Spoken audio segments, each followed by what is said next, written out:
재앙을 피하기 위하여 높은 데 깃들이려 하며 자기 집을 위하여 부당한 이익을 취하는 자에게 화 있을진저. 내가 많은 민족을 멸한 것이 내 집에 욕을 부르며 내 영혼에게 죄를 범하게 하는 것이 되었도다. 담에서 돌이 부르짖고 집에서 들보가 응답하리라. 피로 성읍을 건설하며 불의로 성을 건축하는 자에게 화 있을진저. 민족들이 불탈 것으로 수고하는 것과 나라들이 헛된 일로 피곤하게 되는 것이 만군의 여호와께로 말미암음이 아니냐. 이는 물이 바다를 덮음같이 여호와의 영광을 인정하는 것이 세상에 가득함이니라.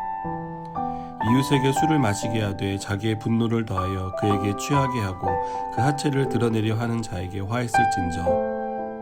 내게 영광이 아니요 수치가 가득한즉 너도 마시고 너의 할례 받지 아니한 것을 드러내라. 여호와의 오른손의 잔이 내게로 돌아올 것이라.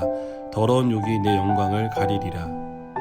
이는 내가 레바논의 강포를 행한 것과 짐승을 죽인 것 곧 사람의 피를 흘리며 땅과 성읍과 그 안의 모든 주민에게 강포를 행한 것이 내게로 돌아오리라. 새긴 우상은 그 새겨 만든 자에게 무엇이 유익하겠느냐. 부어 만든 우상은 거짓 스승이라. 만든 자가 이 말하지 못하는 우상을 의지하니 무엇이 유익하겠느냐. 나무에게 깨라 하며 말하지 못하는 돌에게 일어나라 하는 자에게 화 있을진저. 그것이 교훈을 베풀겠느냐. 보라, 이는 금과 은으로 입힌 것인즉 그 속에는 생기가 도무지 없느니라.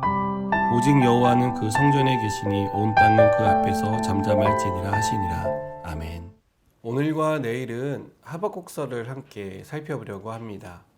하박국서는 하박국 선지자의 질문과 그 질문에 대한 하나님의 답변 형식으로 이루어져 있습니다.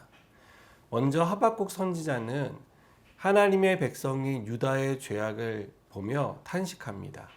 그리고 하나님이 공의로우시다면 어떻게 이 죄악을 가만히 보고만 계신지에 대해 질문을 합니다. 그 질문에 하나님께서는 유다의 죄악을 알고 계시고 그들의 죄악에 대해서 심판하시겠다라고 대답하십니다. 그리고 그 심판의 도구로 바벨론을 사용하시겠다라고 대답하십니다. 그 대답 앞에 하박국은 말을 잇지 못했습니다. 왜냐하면 아무리 죄를 지었다 하더라도 유다 백성은 하나님의 백성이고 바벨론은 이방인이며 또 그들은 잔인하기로 소문난 그러한 사람들이었기 때문입니다. 하박국은 그렇다면 하나님의 도구로 사용되는 이 바벨론의 죄악은 어떻게 하시겠냐라고 그는 또다시 질문합니다. 그 질문에 대해 하나님은 바벨론 역시 그들이 저지른 죄악으로 인해서 멸망당하게 될 것이다 라고 대답하셨습니다. 그리고 오늘 말씀은 바벨론이 멸망당하는 이유에 대해서 하나님께서 설명하고 계십니다. 몇 가지를 설명하고 계시는데요. 첫째로 하나님은 바벨론이 부당한 이익을 취하고 헛된 것을 의지하며 안전을 도모하는 것에 대해서 심판하시겠다라고 말씀하십니다. 둘째로 다른 민족을 죽여서 빼앗은 것으로 자신들의 성과 마을을 지은 것에 대해서 하나님이 심판하시겠다라고 말씀하십니다. 셋째로 술취함과 폭력으로 다른 사람을 죽이는 바벨론의 그 악한 행위를 하나님께서 심판하시겠다라고 말씀하십니다. 그리고 넷째로는 우상을 숭배하며 하나님을 두려워하지 않는 바벨론의 그러한 태도에 대해서 하나님이 심판하시겠다라고 말씀하고 있습니다. 하박국은 하나님의 대답을 듣고 나서야 모든 의문이 풀렸습니다. 그래서 그는 하나님의 뜻이 이루어지기를 잠잠히 기다릴 수 있었습니다. 여러분, 우리는 하박국이 하나님 앞에 질문했던 것처럼 이해할 수 없는 어떤 일들을 만나게 됩니다.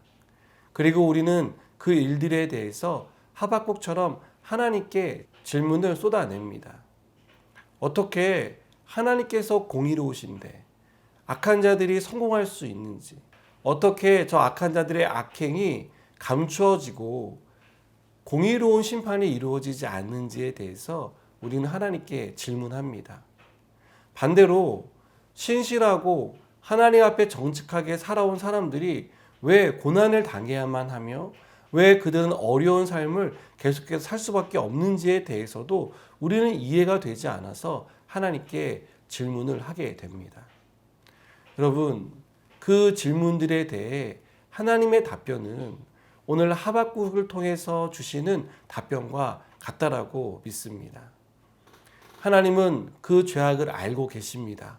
그리고 그 죄악을 반드시 심판하십니다.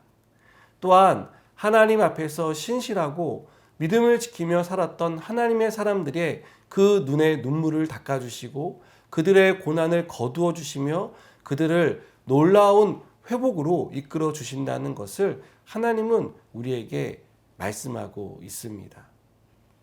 여러분, 삶에 이해할 수 없는 일이 일어날 때, 그 일들 때문에 우리의 믿음이 연약해질 때, 오늘 하박국에게 말씀하셨던 하나님의 그 대답을 우리가 기억했으면 좋겠습니다. 하나님은 안 보는 것처럼 느껴지지만 다 보고 계시고, 모르시는 것처럼 느껴지지만 다 알고 계시며, 아무 일도 하시지 않는 것처럼 느껴지지만 하나님은 하나님의 공의로우심을 분명하게 나타내신다는 것을 우리는 믿어야 합니다. 그리고 그 하나님께서 우리의 삶 가운데 하나님 앞에 신실하게 믿음을 지킨 믿음의 사람들 가운데도 하나님의 은혜와 축복을 내려주신다는 것을 믿으시기 바랍니다. 기도하시겠습니다. 하나님, 하나님의 공의로우심을 믿습니다. 하나님께서 악인은 심판하시고 또 하나님 앞에 의롭고 하나님 앞에 신실했던 사람들에게는 놀라운 은혜를 베풀어 주시는 것을 믿습니다. 그 일들이 이루어지는 것을 의심하지 않게 하시고 하나님의 행하심을 묵묵히 기다릴 수 있는 믿음을 더하여 주시옵소서. 예수님의 이름으로 기도드립니다. 아멘.